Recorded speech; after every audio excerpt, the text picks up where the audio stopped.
Okay, I'm going to call the meeting to order. That's a joint meeting of the City Council and Urban Renewal Agency Board. And we'll start if everyone will stand for the Pledge of Allegiance by our Council President, Madeline Seymour.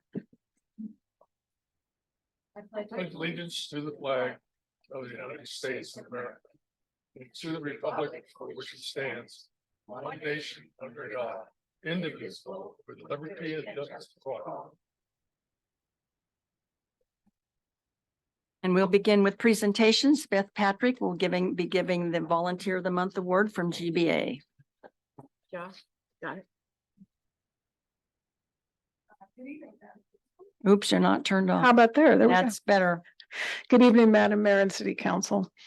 Judy Jackson is being honored with the December Greater Bandon Association Volunteer of the Month Award in recognition of her outstanding contributions to the Bandon community. She has served for multiple years as a Good Earth Community Garden Board member, as a certified master gardener. Her expertise and energy have been instrumental in contributing to the success of the community garden, making her a highly valued member. Her most noteworthy achievement could be the initiation of the St. John's Medical Loan Closet. This is an invaluable service that allows individuals to borrow medical equipment for 3 months at no cost, offering significant financial and logistical relief for those dealing with short-term medical needs such as post-surgery recovery or unexpected injuries. Judy has played a pivotal role in streamlining and enhancing the efficiency of the lending system. And she just told me tonight that as of today, they have served 950 people in Coos, Curry, and Douglas counties, which I think is pretty amazing. The impact of her efforts extends to all those 3 counties, benefiting a wide range of individuals facing medical challenges. Judy Jackson truly exemplifies the qualities deserving of the GBA Volunteer of the Month Award. It is my pleasure to present the award to Judy, who is also my friend. We serve on the community, the garden board together. She's receiving an engraved plaque and a $30 gift certificate appropriately to 101 Plants and Things. Thank you, Judy, and happy holidays to everyone.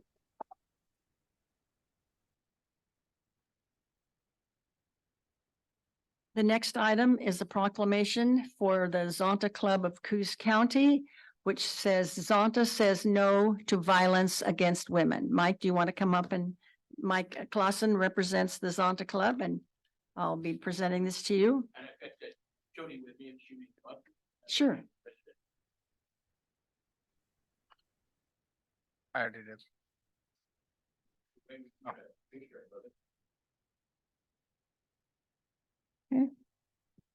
Thank you very much. Mhm. This is our, attempt at, doing what we can Turn it to around. reduce, gender violence, women being battered by whatever, and most of what we do is really scholarship for women. Thank you. We Please look appreciate at- your- Thank you very much. You're gonna take your picture right there if you want. Oh, yeah. Well, can you go on this side? No. Mary's in it. There you go. Well, you didn't need me. That's all right.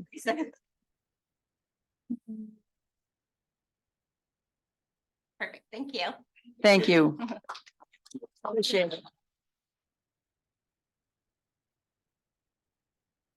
The next item is the presentation of the Library Award, and I think our city manager, Tori Contreras, will be handling that.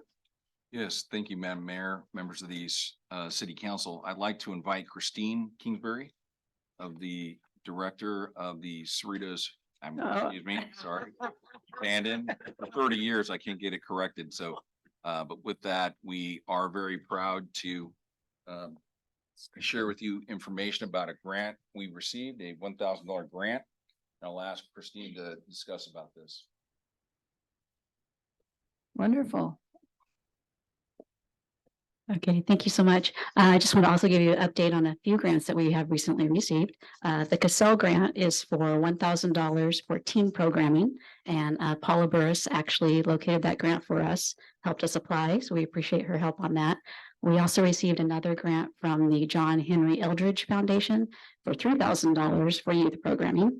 So we currently have a survey out, and we're soliciting input from youth and families on what types of programs they would like to see offered at the library. In addition to that, the Bandon Library Friends and Foundation recently received over $8,000 from the Bandon 100 Strong. And that's all going to be used for new books for the library. So we're very much appreciative of that. And just a general shout out to the Bandon Library Friends and Foundation for all their ongoing fundraising that they do every year for us. We couldn't do it without them. So thank you everyone for that. Thank you. We really appreciate it. I think she was saying them. All right, the next item is the introduction of our new police officer, Ian Mastrangelo. Mastrangelo. All right, that was close. Angelo. All right. I know how to spell it, but Madam Mayor, City Council, Sergeant Whitmer, Bandon Police Department, kind of filling in for Chief Dillon tonight. Our newest officer puts us up to 7 officers here in Bandon. This is Ian Mastrangelo. All right, twice in one night, good. I'm gonna let Ian introduce himself and speak a little bit about himself, so. Thank you, everyone. My name is Ian Mastrangelo. I've been a resident of Coos County for 7 years and a resident of Bandon for 3.5. Previously in the community, I've been employed at Southern Coos Hospital for the past 4.5 years. And it's always been a passion of mine to contribute to the community and help people in whatever way I can. So this privilege of being an officer with the city is the highest honor for me. And I'm very grateful for the opportunity. So thank you very much. welcome. Welcome.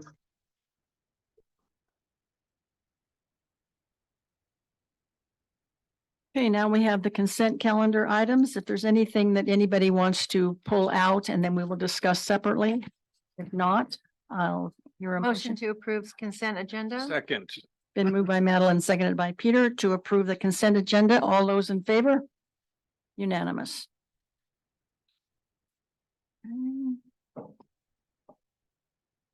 Under old business. Oh, I think we're going to remove that. Isn't that correct? That's correct. Okay, so we're tabling that one. So this would be the ordinance Motion. number 1662, amendments to the comprehensive plan and title 17 of the Bandon Municipal Code to address coastal public access. So I think we're going to table that primarily until the item of recreational immunity is settled either in the courts or in the legislature.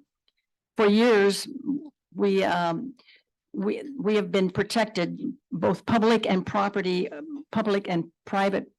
property owners have been protected through something called recreational immunity. So that if you own, say, a field somewhere and you allow people to go through your field to go swimming, for example. Well, it used to be that you would be protected. And cities, we have a number of trails that lead to the beach. Well, a case in Newport, I think it was about a year ago, a woman slipped on a trail as she was heading to the beach and broke her leg. And she sued the city of Newport. And I believe that the circuit court upheld the city, but then the woman appealed it to the Oregon Court of Appeals, and they turned it over, and the Oregon Supreme Court refuses to take it. So now anybody who has access that they allow to the beach, whether it's public or private, you need to know that there could be, if somebody's injured, there could be a lawsuit. And it happened in Coos County. Somebody stepped into a hole in the Coos County forest not long ago, where there are probably hundreds of holes.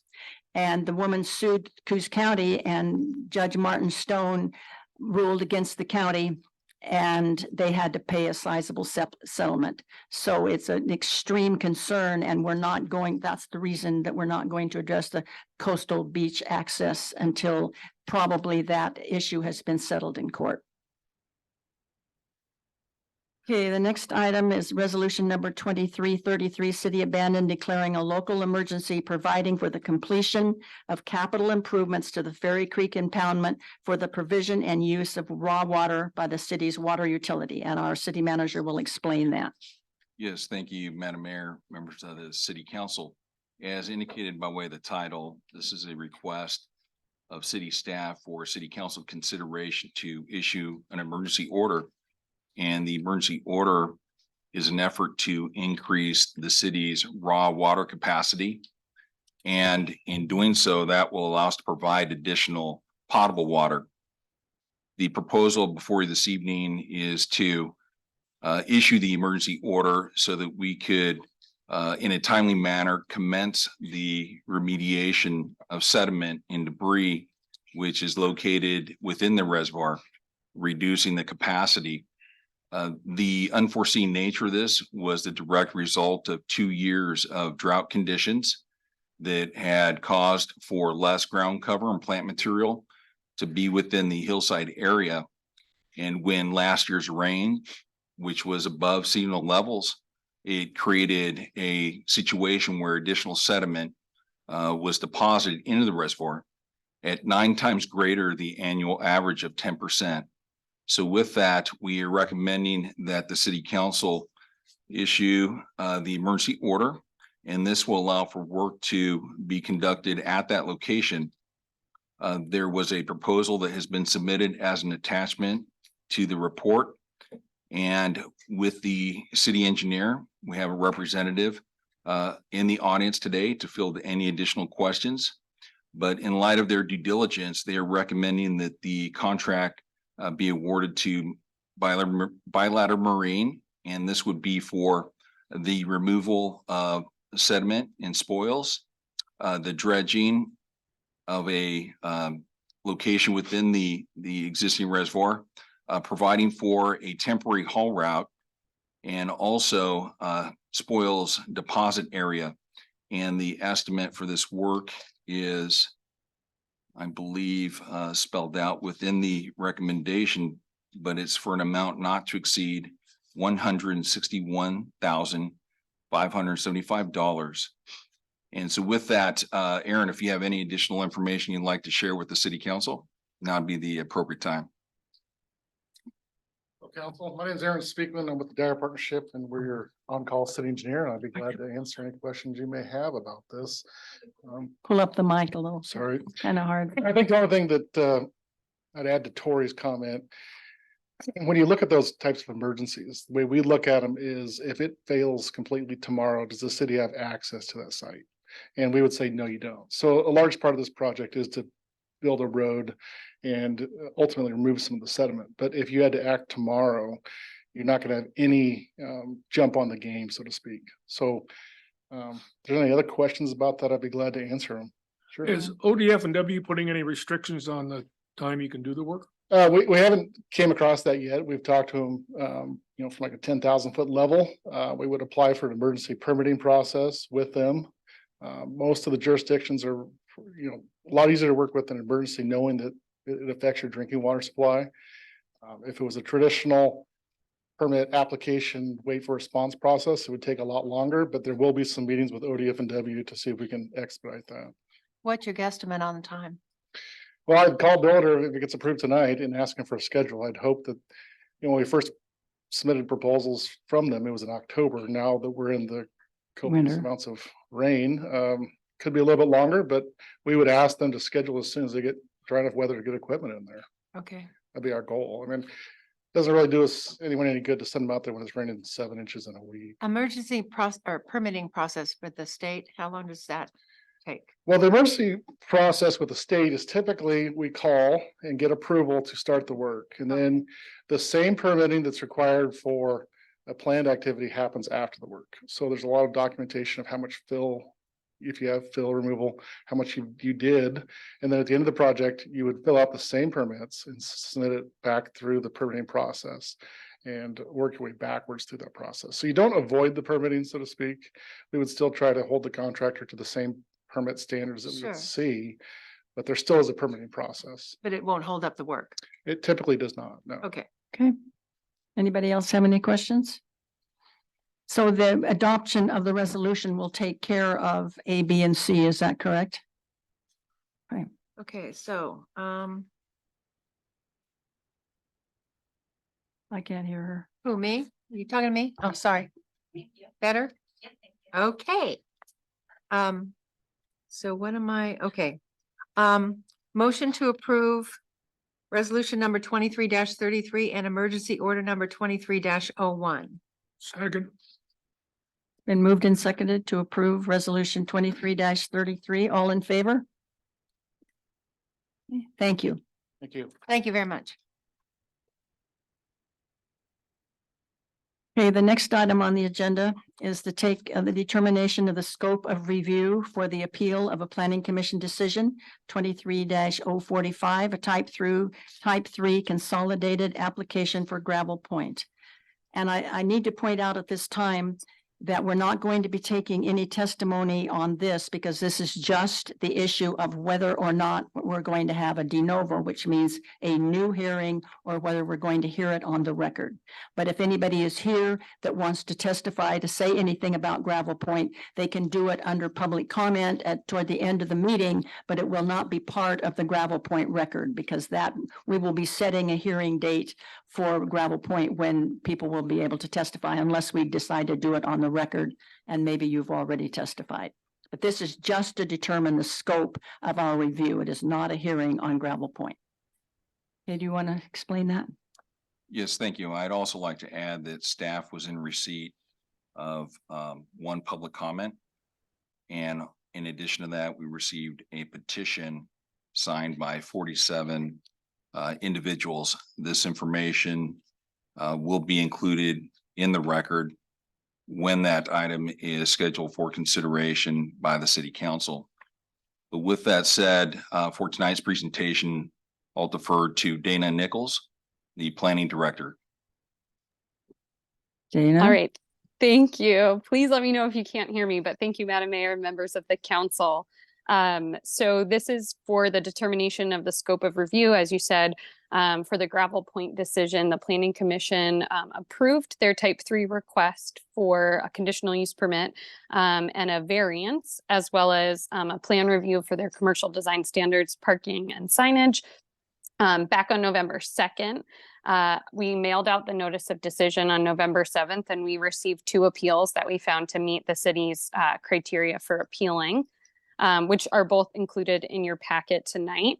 The council, per our code, has to determine the scope of the review that they're going to do the appeal under. You can either restrict it to the record of the decision. You can limit admission to specific evidence. So you can say you want it on particular topics, or you can hold a de novo hearing. Staff recommends that you hold a de novo hearing. There may have been some procedural errors that were that happened during the Planning Commission hearing. So that may be a way to cure that. Also, I think it's an opportunity for everyone to make more concise arguments and to allow the public additional opportunities to provide testimony. Please let me know if you have any questions. Anyone have any questions of Dana? No. Okay, Madam Mayor, I make a motion to hold a de novo hearing on the merits of the appeal. Second. Been moved by Madeline, seconded by Jerry, that we hear the hearing as de novo, which means it will be an entirely new hearing. All in favor? Unanimous. Is that noise coming from outside? Helicopter. Postcards. Must be it? loud for me to hear it. Okay, now we're looking at 4.3, review and consideration of resolution 23-35, adopting a policy for the implementation of water system development charges. Tori? Yes, thank you, Madam Mayor, members of the council. This item is before you in an attempt to further clarify policy direction with regards to the implementation of water system charges that were established in 2023. This first came about as a result of planning staff reviewing an entitlement that included construction of a duplex comprised of 2 3,000 square foot units for the presentation this evening on this particular matter. I again will defer to Dana Nichols, the planning director. Are you up there, Dana? Yeah, she's I like, am sorry, I just accidentally logged off here. Bed. Hopefully you can hear me. Mhm. Okay, great. So yes, we reviewed the water system development charges. Previously, my understanding of the history of this is that in 2004, the city adopted a water system development charge rate that was based on the water meter size. So a single family detached dwelling, for example, would either have a 3/4 inch meter, which would cost about $6,500, or a 1 inch meter, which would be about 11,000. At some point, there was a decision made that all single family detached dwellings would be charged the 6,546, so the smaller rate for the 3/4 inch meter. But most homes in Bandon are actually on a 1 inch meter. So there was sort of this discount that was given because of that. And then for larger, like for a duplex, they did the same thing. So they sort of reverted to the smaller amount. So when we ended up updating the water master plan and creating a new system development charge rate, it was done based on the livable square footage of the home and not the size of the water meter, in order to sort of make things a little bit more equitable. So if you have a smaller home, you're paying a lesser water system development charge. If you have a bigger home, you're paying the larger one. But what this sort of did with the previous discount and then the new rate is the numbers went up pretty extreme. Yeah. And I had, like, for example, somebody handed in an application the week of the 21st or something like that. And then the same application was handed in a week later, and they ended up, it comes out to being assessed about $12,000 more. So in an effort to make things a little bit more fair, we're recommending that you phase in the system development charges over the next couple years. So for the remainder of this fiscal year, it would be 50% of that water system development charge rate that we've already set. Next fiscal year, it would be 75% of that amount. And then finally, we move into that 100% rate. And the reason why I'd recommend you do this is because the system development charge rate is calculated based on some pretty specific formulas that were developed and some pretty specific state law. So rather than trying to tweak those numbers, we think that they are the accurate numbers, the numbers that you should be using. But just to make things a little bit more of a smoother transition, don't phase them in, or don't implement them right away. Have a phased approach. So we've developed a resolution that you might discuss and then adopt if you find it appropriate. Anybody have any questions? All right, do I hear Madam Mayor, make a motion to deem appropriate adopt resolution number 2335. Caption as follows. Do I need to read all that? no, just 2335. Okay, 2335. Second. It's been moved by Madeline, seconded by Jerry, that we adopt resolution 23-35. All in favor? Unanimous. Okay. The next one is the calendar for city council meeting, planning commission meetings, municipal court dates, and city abandoned holiday schedule. And I know this probably sounds petty to people who aren't basketball or football fans, but we had scheduled the January meeting on the 8th, which is the night of the National Football Playoff.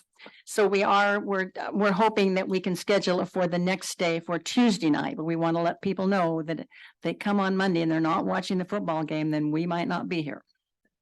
So are there anybody else that sees any change that needs to be made? Motion to approve 2024 calendars for city council meetings with the exception of January 8th meeting changed to the January 9th on Tuesday. Second. Planning commission meetings, municipal court dates, and city holiday schedule. Second. Been moved by Madeline, seconded by Jerry, that we approve the amended schedule. All in favor? Unanimous. Okay. This is to 4.5, approve and award rights of way maintenance contract for the electric department. Corey or somebody? Yes, thank you, Madam Mayor. Agenda item 4.5 is a request for the council to authorize the city to enter into a contract for maintenance involving the city's electric utility. A request for proposal was circulated. The city received one proposal. And with that said, in addition to reviewing the qualifications of the prospective contractor, we are recommending that the city council authorize city staff to enter into a 2-year contract with 3 one-year options to Uppercut Tree Service. And that includes my presentation. Thank you. Why does it say Jensen's Tree Service? That was brought to my attention by the city attorney, and on the fly, we were making that correction. So it is Uppercut or Jensen's? It's Uppercut. Uppercut, yeah. Okay. Yeah. It's what? Yes. Oh, okay, so it was the same, all right, just a different name, okay. The same person, yes. Now, with this, takes two motions, right? One to accept the bid and then Madam Mayor, I move to accept the bid. Second. been moved by Peter, seconded by Josh to accept the bid. All in favor? Unanimous. Madam Mayor, I move to award the contract to Uppercut Tree Services. Second. Been moved and seconded by Peter and Josh to award the contract to Uppercut Tree Services. All in favor? Unanimous.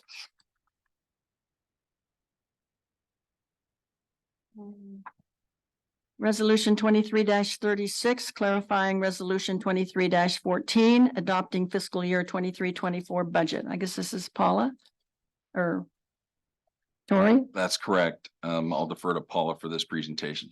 Okay, then she needs to come up to the mic then. Thank you, Madam Mayor and councilors. So when we prepared the original resolution, we had talked with our auditors, talked with the state and some other jurisdictions. And it was recommended to do a condensed formula. It would seem more efficient, combining some funds, made it simpler to present. Then it turns out as we went through all of our fiscal procedures, that we were missing one small piece according to an ORS where it has to be broken down into greater specificity. So basically we went back to the old way. So Okay. there's no appropriation changes. The budget is as you approved it. All it is laying it out in a different fashion. Okay. Okay. Anybody have any questions? Motion to adopt resolution 23-36 and clarifying and correcting resolution 23-14, adopting the fiscal year 23-24 budget. Second. Been moved by Madeline, seconded by Brian, that we adopt resolution number 23-36. All in favor? Unanimous. Next one's easy, to appoint city manager Tori Contreras as budget officer for the fiscal 24-25 budget. So moved. Second. Been moved by Madeline, seconded by Josh, that we appoint Tori Contreras, city manager, as the budget officer for the preparation of the fiscal year 2025 budget. All in favor? Unanimous. The next one is the budget calendar for the year 24-25. Are there any questions about the budget? We're basically having 2 meetings, but then there's always a possibility for a third, right? Okay. And Motion the, should we tell them what the meetings are, what the dates Meeting are? dates. For April 15th, 24, and then the state revenue sharing hearing will be April 29th. For anybody who in the audience who happened to be on the budget committee or. Motion to approve budget calendar. Been moved by Madeline, seconded by Jerry to approve the budget calendar. All those in favor? Okay, now. Go to public hearing. These are public hearing items. Do I understand this? We have none. What? We don't have any. We have to. move into Okay, urban so now we're renewal. going into the urban renewal. We've combined the council and the urban renewal so that we don't have to go out of city and back into urban. All right, do you want to explain the first one, the request of the Bannon City Council Urban Renewal Agency to appropriate urban renewal District 2 funding for the completion of capital improvements to the Sprague Theater? Yes, thank you, Madam Mayor. This item was previously reviewed and approved by the council back on November 6th. With that, there was a need to appropriate funding from the Urban Renewal Agency Board. And that is why we convened a meeting of the city council and agency board for tonight. The capital improvements will entail reciting the existing structure with the exception of front of house. And this is to address some deterioration that has been experiencing over time. And it's staff's recommendation that we move forward with this project. The correction I would like to introduce at this time is that the report initially did not take into consideration the cost of engineering services. And so with that, we are requesting that a sum not to exceed $397,620.70 be appropriated to complete this project. And with that, that includes my presentation. Thank you. Anybody have any questions? I understand they're gonna be reciting with Hardy Plank. Yes, It lasts a lot longer. Yeah. And when are they starting this? the staff here has met with the prospective contractor that has been essentially approved to move forward. They were just waiting for the appropriation of the funding. So I know that Tim, who's managing the project, is prepared to move forward as soon as possible. Okay. Madam Mayor, I make a motion to appropriate urban renewal District 2 funding in an amount not to exceed $397,620.70 for the completion of capital improvements to the Sprague Theater. Second. Been moved by Madeline and seconded by Josh to approve the funding needed for the improvements to the Sprague Theater. All in favor? Unanimous. And if I could just ask one quick follow-up question, we just spent roughly 400,000. I think did we have about 600,000 in that fund in urban renewal too? I'll confirm with. Can we have an update on that? Maybe next council, we don't need it right now. I'm just curious to know what we have left in that fund. Not much, I don't think. Not much, yeah. Okay, the next item is to appoint the city manager, urban renewal district manager, Tori Contreras, as budget officer for fiscal year 24-25. So moved. Second. Been moved by Madeline, seconded by Peter to appoint Tori Contreras as the budget officer for the urban renewal. All those in favor? We also need a motion to approve the minutes from the September 19th meeting. So moved. Second. Moved by Madeline, seconded by Josh to approve the minutes. All those in favor? Unanimous. Now we're going to move into public comments, and we ask that you keep your remarks into 3 minutes. And if you have anything that you're bringing to us, we need, and probably that's where the petition came, that maybe people are out in the audience have already presented it with this document. But anyway, anybody who wishes to speak, do you have a list? Do you want to call out then who can speak?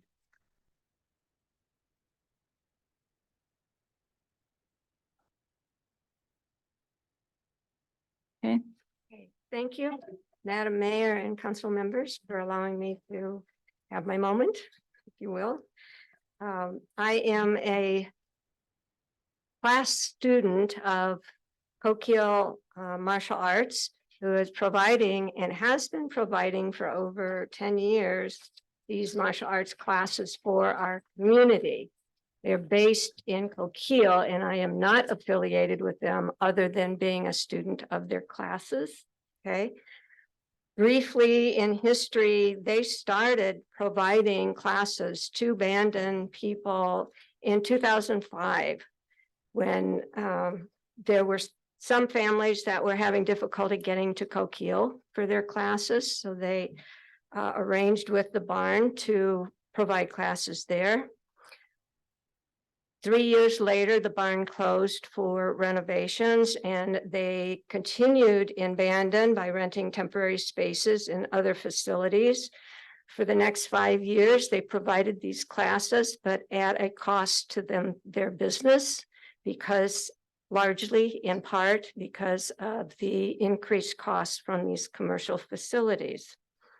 When the barn reopened after renovation, they resumed classes under an agreement between the barn and Coquille Martial Arts.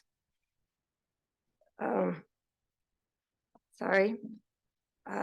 the present time, and they have been doing so since, and at the present time, they provide 3 classes twice a week one afternoon. They have one Taekwondo class for children and families. They have one Better Balance for, Tai Chi for Better Balance, which is a grant program, nonprofit, that is administered through the Area Agency for Aging. And then they have a third class of Tai Chi Form 108. These classes meet on Mondays and Wednesdays. I think the time frame is between 2:30 and 6:30. It was abruptly stopped as of, I guess the notice came in the middle of November. There was no face-to-face communication or negotiations. When I asked City Hall people and the facility why this potential loss of these community programs, I'm sorry. Okay, if I can't finish, I do have copies of what I was gonna say if I. That would be fine. You can give it to our city recorder. Okay, that would be fine also. I appreciate it. I do think there needs to be some explanation because this has been going around Facebook rather rapidly. And I think it's important for the audience to know that this is a commercial venture out of Coquille. And for over 10 years, they have been using this meeting space twice a week for $150 a month. The space alone costs $120 a day to use. So for what they have been paying $150 a month for, last month, for example, it would have been $1,080. So I don't know how this was negotiated in the beginning or why, but the manager called me today and she said, I am not going to the city council meeting, but if the martial arts thing comes up, I would like the people to know that price negotiation was discussed when I first started, and they told me if the rent was raised, they would not teach there anymore. So we didn't raise it. Well, it should have been addressed years ago, because not only was the price way lower than even a lot of our own city abandoned groups that were trying to use it. It was much, plus it kept people who wanted to use that room from being able to do so twice a week, every week for 10 years or maybe 12 years. I'm not sure how long. But the biggest problem that I've encountered, I've been at several meetings out there in different adjacent or even 2 rooms away, and the noise and the pounding on the floor and the whooping or whatever you do in martial arts. And I understand it probably should be in a gymnasium, but this just wasn't the place for it. And we couldn't understand. I had no idea that it had been there that long, and it should have been looked at years ago when the price was negotiated, because the commercial venture, we basically have a policy. And I think that Mr. Contreras will confirm that we probably aren't going to be allowing, this is a community building and it's abandoned community building, and the taxpayers of Bandon have been subsidizing this for years, and where it should be $1,000 a month, we're paying $150. So I would say that you guys probably owe us a debt of thanks for all these years that you have been using this building at a very nominal cost. So somebody just had to finally do what should have been done a long time ago. We had a new city manager. We happened to be in a meeting, he and I and several others, meeting with state senators, the state senate president. And we unfortunately happened to be sitting in the back of the room, and all of a sudden the noise started, and I'm assuming it was at 2:30. And we went, oh my gosh. I mean, it was unbelievable. You could barely hear the people that we had come to hear. And we have heard in the past that people who have rented the barn paid the full price for their room. They could barely conduct a meeting because of the noise it's just not an appropriate. Nobody wanted to impact our local people, but it's a business venture, and it's not an appropriate use in a place where you often have community meetings when you're basically having a gymnastic experience. So I hope that people understand, and that if they do want to continue to post on Facebook things that aren't, basically, I guess, blaming me. I haven't looked at that part, but I had no more to do with it than what I had to do with is that I should have done this 10 years ago. I've been mayor 20 years and we should have looked at this 10 years ago and we didn't. So, I mean, I appreciate that you guys don't want to drive to Coquille, but hopefully you'll maybe could find the Oddfellows Lodge here or somewhere other more suitable place. So I hope you understand and pass on the word. I'd be happy to meet with any group that would want to know what the real story is. Okay? Next, who do we have? Well, I also wanted to talk to you about the same subject, but I actually am in agreement with you. So basically, I want to say thank you for what you just stated, because everything that you had said is everything that I wanted to say. So thank you very much. Thank you. Next.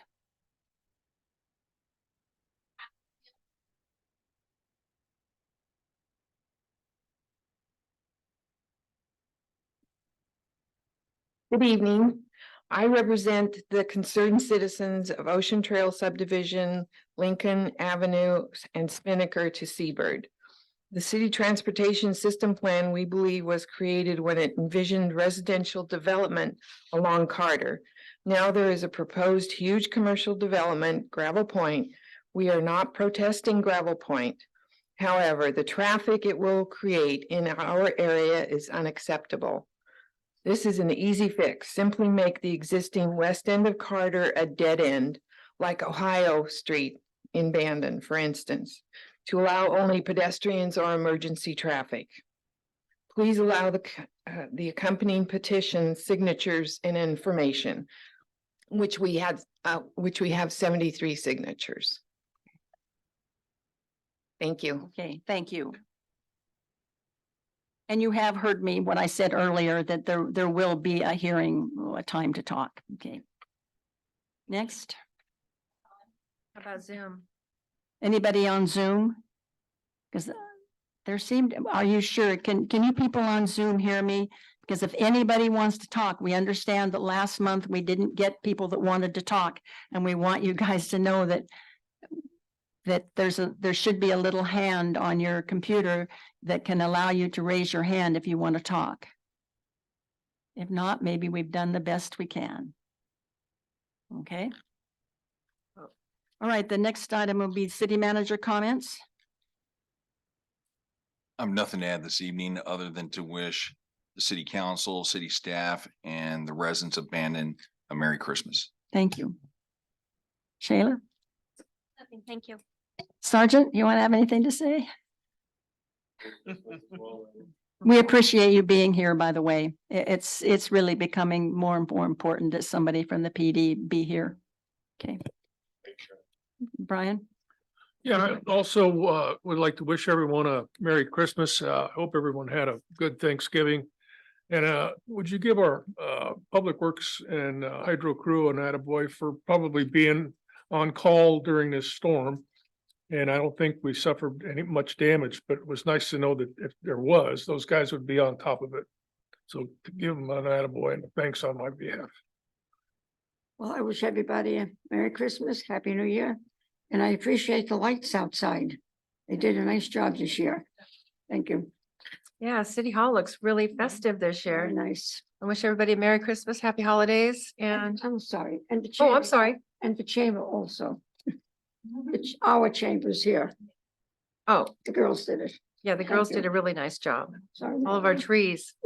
Just want to wish everybody a Merry Christmas, Happy Holidays, and a safe New Year. I just want to say thank you to GBA for a great tree lighting ceremony, and that I've never seen the town. Of course, the weather had a lot to do with it. When you don't find that kind of weather in December, but it was in fact, late November. It was a wonderful event and the town was crowded with people.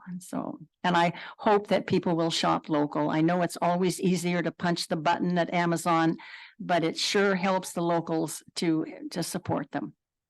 We sure appreciate that, for Yes. sure.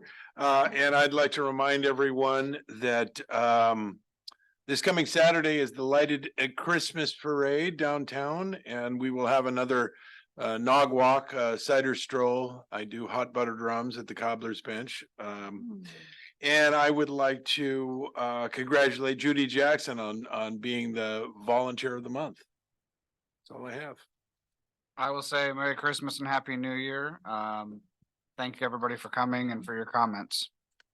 I'd like to echo the same. Merry Christmas, Happy New Year, everybody. Hope next year's a better year than this one was. That's about it. Well, how pessimistic. I mean, it's so much better than the 2 years of COVID that no matter what happens, it's.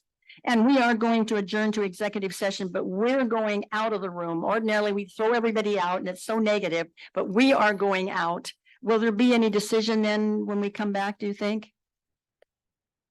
No, that will close the meeting. Okay, so we're going off that way into our little meeting room and we won't be back. So anyway, the meeting's adjourned and Merry Christmas. And your mic's off. I'm just gonna leave my stuff here.